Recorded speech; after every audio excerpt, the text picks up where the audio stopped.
ڕۆژی یەکگرتنەوەی هەردوو بەشەکەی ئەڵمانیا هەموو ساڵێک لە 3 تشرینی یەکەمدا یادی دەکرێتەوە و ئاهەنگی بۆ ساز دەکرێت. وە گەلی ئەڵمانیا دەڵێت ئەو ڕۆژە لە ڕۆژی سەربەخۆی وڵاتەکەیان کەمتر نییە، چونکە تیایدا لە دوای چاوەڕوانیەکی زۆر خاک و گەلە دابەشکراوەکەیان یەکیان گرتەوە. هۆکاری دابەشبوونی ئەڵمانیا بۆ دوو بەش شکستی نازیەکان بوو لە جەنگی جیهانی دووەمدا لە ساڵی 1945دا کە بە پێی ڕێکەوتنی یاڵتا ماف بەلایەنەبراوەکانی وەک ئەمریکا و یەکێتی سۆڤێت و بەریتانیا و فەڕەنسادرا بۆ 4 ناوچەی ئیداری لە نێوان خۆیاندا دابەشی بکەن. لە ساڵی 1949دا کاتێک ئەڵمانیا کرا بە دوو بەشەوە کە ئەوانیش ئەڵمانیا دیموکراتی و ئەڵمانیای فیدراڵی بوون، بەشە خۆرئاوایەکەی واتە ئەڵمانیای فیدراڵی لە سەرجەم بوارەکاندا پێشکەوتنی بەرچاوی بەخۆوە بینی، بەڵام ئابووری بارودۆخی ئەڵمانیای خۆرەڵات بەرەو پاشەکشە دەڕۆشت و ئەوە ژوای کرد نزیکەی 3 ملیۆن هاوڵاتی لە ئەڵمانیای خۆرەڵات ڕوو لە ئەڵمانیای خۆرئاوا بکەن. ئەو بارودۆخە ئەڵمانیای خۆرەڵاتی ناچار کرد بۆ ڕێگرتن لە دیاردەی کۆچکردن دیوارێک لە ساڵی 1961دا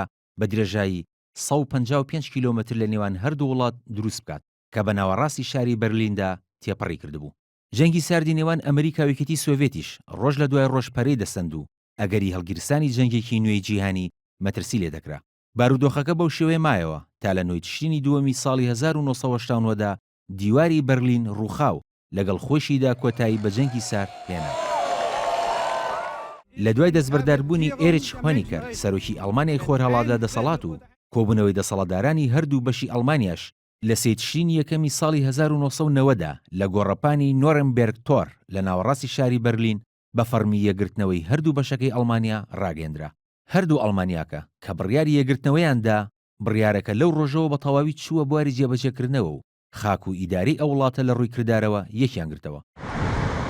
بەڵام لە هەرێمی کوردستان کە بەهۆی شەڕی ناوخۆوە بوو بە دوو ئیدارە، ماوەی 17 ساڵە لە کاتی ڕێکەوتنامەی واشنتۆنەوە بڕیاری یەکگرتنەوەی هەردوو ئیدارەکە دەرچووە، بەڵام تا ئێستاش باز لەوە دەکرێت کە ئیدارەی هەولێر و سلێمانی تەنها بە شکڵی یەکیان گرتوتەوە. هەرچەندە ساڵی 2006 ئیدارەی هەولێر و سلێمانی تێکەڵ کراون و ئیدارەی یەکگرتوو دروست بوو، بەڵام تا ئێستاشی لەگەڵدا بێت هەندێک لە بەرپرسانی هەرێمداوە یەکگرتنەوەی ڕاستەقینەی حکوومەتی هەرێم دەکەن، چونکە تا ئێستاش بەشێک لە بڕیارەکانی حکوومەت بە تەواوی لە سەرجەم ناوچەکانی هەرێمی کوردستان جێبەجێ ناکرێت و هێزە ئەمنیەکان بە تایبەتی هێزی پێشمەرگە یەکیان نەگرتووەتەوە.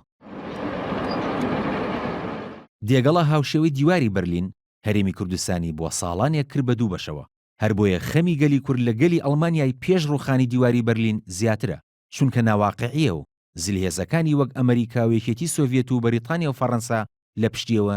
نەبوون و تەنها بڕیارێکی دوو حیزبی کوردی بوو. کاروان شێخ محسن NRT